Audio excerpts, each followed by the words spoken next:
a little Instagram story about Saranac this morning and talk about perspective of a 100-year-old business CEO. How are things at Saranac? And you want to share some perspective on how Saranac has weathered the storms of the last 100 years or so? That's a long story. Yeah.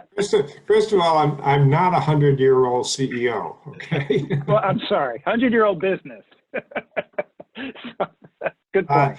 No, I mean, you have to adapt to what's going on, and we're certainly doing that. One of the things that I'm very pleased with that we have done, and I've been away because I was down in Florida when this whole thing started and chose not to come back, and I'm still here. But in any case, I am basically working every day, and I'm pretty up to date with what's going on.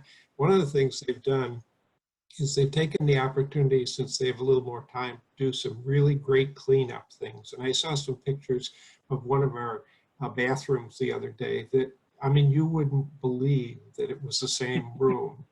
And it's in an environment when cleaning up is really relevant. And so people, the men are really buying into that. And they did an unbelievable job in terms of making this bathroom look almost new. And it's things like that. I think we are now, we're pretty much fully employed. There are people who work from home, but since we produce beer, you have to be there to do that. And our employees are all working. We are going to go on. New York has a shared work program that we're going to go on to. We have done the payroll protection program. So, we have things that we're doing, but we're very much trying to keep everybody at work.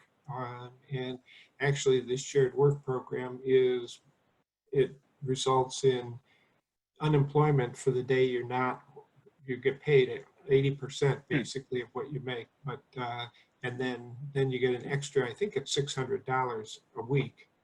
So actually, the employers are going to end up with more money than before.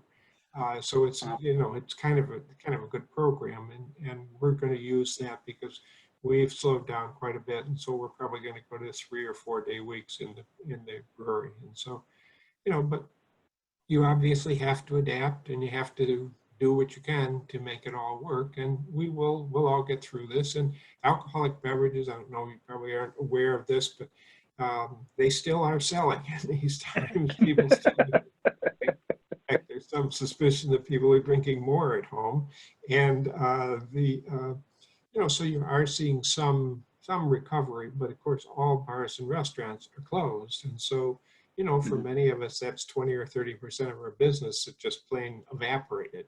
And, so you have to make that up, but we're doing our best to do that. And so far, so good.